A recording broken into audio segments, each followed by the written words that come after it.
Bonjour, je m'appelle Noémie Albi. Moi, je fais partie de l'équipe de cross-country du Var-et-Art, puis j'ai étudié en enseignement de l'éducation physique. Et moi, j'ai fait de l'athlétisme puis du cross-country vraiment longtemps, toute mon adolescence.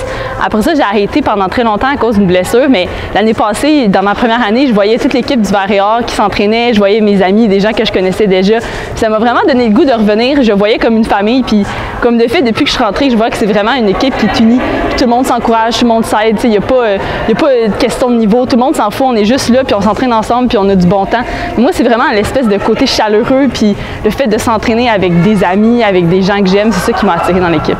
C'est dur à dire ce que les autres diraient de moi, mais je pense que les autres, probablement qu'ils pourraient dire que je suis quelqu'un qui essaie d'être encourageante, puis qui essaie d'être positive. J'essaie de guider mes coéquipières vers justement voir les choses d'une manière positive, si on est blessé, si l'entraînement n'a pas bien été, etc.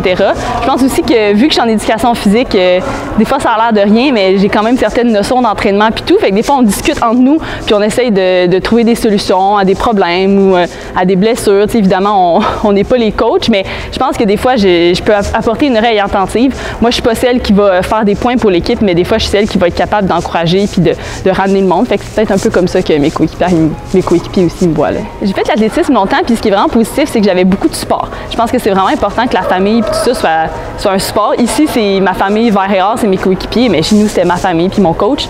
Mais je pense que c'est facile quand tu es jeune de te mettre beaucoup de pression parce que tu performes, puis j'aimais ça performer, puis ça allait bien, mais c'est important vraiment de le faire pour le plaisir. Puis je sais que j'aimais ça, mais je pense que des fois, je perdais cette notion-là. Puis maintenant que je l'ai retrouvée, je vois comment c'est tellement plus le fun. Ça veut pas dire que tu performes moins, ça veut juste dire que tu le vois d'une manière plus relaxe. Puis je pense que ça manque dans le sport. Fait que je pense que c'est ça que je dirais à la moi, à 15-16 ans, qui essaie vraiment de percer, puis qui s'en va junior, puis qui voit les gros championnats arriver. Je dirais, OK, continue à t'entraîner, c'est correct, t'aimes ça, mais fais-le parce que tu veux. Il faut que ce soit ça la première raison pourquoi tu fais quelque chose dans la vie. Peu importe c'est quoi, il faut que tu aies du plaisir. C'est la même chose pour le sport, même compétitif. Ouais, mon premier entraîneur d'athlétisme, ça a été mon entraîneur pendant 7 ans.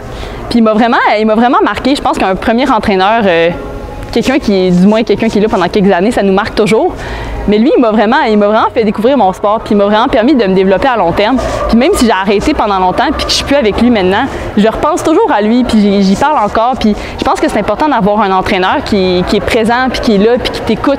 Puis il m'a accompagné durant mon adolescence. On dit souvent qu'un entraîneur, des fois, ça a plus d'influence qu'un parent. C'est un peu triste, mais ça reste que pour un ado, souvent, c'est quelqu'un qui voit, souvent, c'est quelqu'un à qui il regarde. Puis j'ai beaucoup de reconnaissance envers lui parce qu'il m'a un peu tout appris, puis il m'a pris aussi comme coach au début, puis il m'a formé. Donc si je suis là maintenant, oui, dans les dernières années, c'est plus lui qui m'a pris sous son aile, mais moi, je le ramène quand même le mérite à lui parce que je pense que c'est important, puis je pense que c'est ces premiers entraîneurs-là, des fois qu'on a tendance à malheureusement oublier, mais qui font la différence, puis qui donnent la passion à quelqu'un. Lui, il était vraiment passionné, puis il me l'a donné. Donc pour moi, c'est vraiment quelqu'un d'important. Mais je pense qu'il faut que je rajoute mon père aussi. Mon père aussi, il m'a vraiment beaucoup influencé. Mon père, il était vraiment présent, puis il était là à mes entraînements, il était là à mes compétitions, il venait tout le temps avec moi partout. Puis j'ai vu la différence entre moi et d'autres enfants qui malheureusement leurs parents étaient moins impliqués. Puis c'est pas tout le monde qui a le temps ou qui a la chance, mais je pense que c'est important d'avoir un soutien de la famille comme ça. Puis il était là, puis quand ça allait bien, là, il était ému, puis il pleurait avec moi à la ligne d'arrivée, puis il criait plus fort que tout le monde. Puis quand ça allait pas bien, il me disait, ben Noémie, on n'est pas des machines, puis on a des mauvaises journées. Puis ça m'est resté, puis j'ai des mauvaises journées maintenant, puis je me rappelle de ce qu'il me disait, je me rappelle, ah Noémie, on n'est pas des robots, là, puis des fois notre corps il veut pas, puis c'est pas grave. Puis il était là, puis il m'écoutait. Puis encore aujourd'hui que je l'appelle, il dit comment ça a été. Je pense que c'est important ça, ce genre de soutien-là. Donc c'est sûr que la vie d'étudiant athlète, puis en plus moi je travaille à temps partiel pour le club d'athlétisme, mais ça prend beaucoup de temps. Puis moi des fois je trouve ça fou parce que je vois tout le monde qui dit moi je suis en équilibre, mais moi des fois je le suis pas tout le temps. Puis je pense que c'est la réalité des étudiants athlètes. Des fois j'ai vraiment de la misère puis ça arrive pas mon affaire. C'est sûr que moi je suis pas quelqu'un qui vise des niveaux internationaux non plus, donc des fois je me permets malheureusement de jouer un petit peu plus avec mon entraînement, mais ça reste que des fois j'arrive puis je suis crevée en entraînement. Mais c'est sûr que comme truc, j'essaie de vraiment planifier mon horaire. Je pense que c'est pas mal ça le classique. J'essaie de placer les choses là où ils doivent être. Puis j'essaie de pas toujours être prise dans l'urgent, mais la réalité, c'est que des fois, t'as trop de choses à faire puis t'as pas le temps. Puis je garde un horaire comme ça parce que pour moi, c'est important d'aimer ce qu'on fait, mais ça reste que c'est vraiment difficile. Puis pour vrai, c'est pas tout le monde qui y arrive parfaitement. Mais je pense que c'est d'essayer de d'essayer de voir qu'est-ce qui est plus important. Il faut prioriser. On ne peut pas prioriser 6 affaires dans notre vie.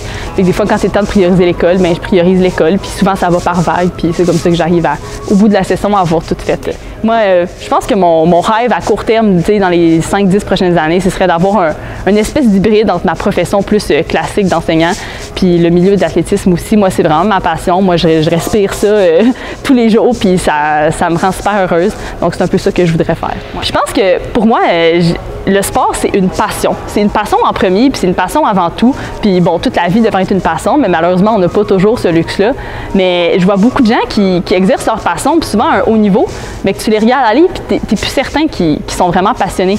Puis moi-même, des fois, je tombe là-dedans dans une espèce de... Quand ça va mal, toute notre vie tourne autour de ça, puis c'est normal, mais tout à coup, tout va mal, puis on est déprimé, puis on n'est pas heureux, puis on n'est pas bien. Puis je pense que, entre autres, il y a beaucoup de gens qu'il faut qu'ils écoutent leur corps, surtout en athlétisme. Puis ça, c'est un combat constant pour moi, d'essayer d'écouter son corps, puis d'écouter sa limite, puis de se dire, hey, tu sais quoi, c'est une passion. Fait que quand ça va moins bien, je me relève, puis je fais autre chose, puis tout ça, puis je persévère. Puis je pense que si j'inculque cette passion-là, même chez les jeunes de 7 ans, les jeunes de 7 ans aussi, c'est important qu'ils soient passionnés puis qu'ils le fassent parce qu'ils veulent, puis qu'ils est là, puis qu'ils aient du plaisir, puis qu'ils aient des grands sourires. Puis justement, souvent, je les regarde aller, puis je trouve que les jeunes de 7 ans, des fois, sont plus passionnés que moi. Puis ça m'allume une petite cloche, puis je me dis, qu'est-ce que je manque? Qu'est-ce que je fais pas comme il faut? Puis je pense que tout le concept de plaisir, d'enjeu, etc., selon moi, c'est ça la clé pour un athlète qui est simple et un athlète qui est équilibré. Parce que si tu veux le faire, tu vas le faire comme il faut, tu vas persévérer, tu vas t'écouter. Quand ça va être le temps de ralentir, parce que notre corps, il y a des limites, puis la course, c'est dur sur le corps, tu vas le faire. Donc moi, je pense que j'essaie de m'inspirer de l'attitude des enfants qui sont là tout heureux, qui ont 4 ans, puis qui me regardent avec des grands yeux parce qu'ils voient un javelot pour la première fois. J'essaie de transposer ça dans tout ce que je fais. C'est pas facile, mais je pense que pour moi, véhiculer ce message-là, c'est une de mes priorités, puis surtout en tant que partenaire d'entraînement. Puis je pense que si j'ai inculqué la passion à des jeunes puis que j'ai réussi à la transmettre quand je vais finir ma carrière ou peu importe, moi, je vais être contente. Puis je pense que c'est beaucoup plus important que former des athlètes internationaux. Puis de toute façon, c'est pas tout le monde qui a la chance. Mais inculquer une passion, ça, c'est à la portée de tout le monde, puis tout le monde peut faire ça.